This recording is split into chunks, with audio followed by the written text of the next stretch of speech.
L'azienda nasce nel 1983 ufficialmente, però possiamo dire che sia nata nel 1977, anno in cui abbiamo iniziato a muovere i primi passi nel laboratorio del padre del mio socio, di Riccardo.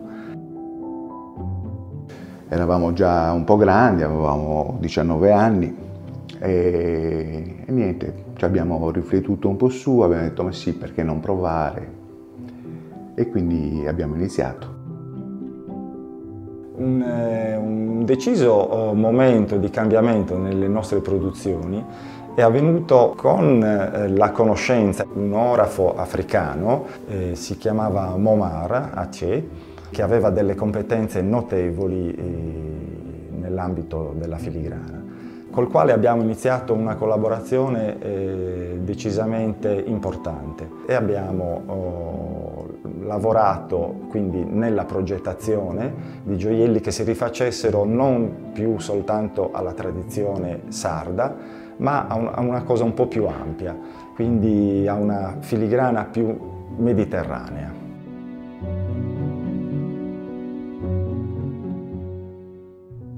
Quello che contraddistingue un artigiano da un artista puro è la capacità di fondere insieme innovazione, creatività, ma indossabilità per quanto riguarda il gioiello del prodotto che lui crea.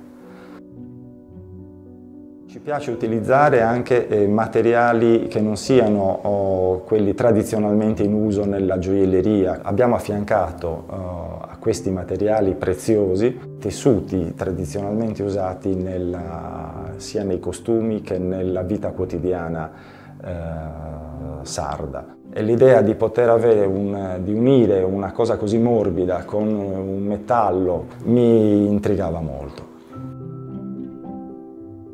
L'artigianato sociale è l'artigianato delle botteghe, è l'artigianato quasi di stampo rinascimentale, no? L'artigianato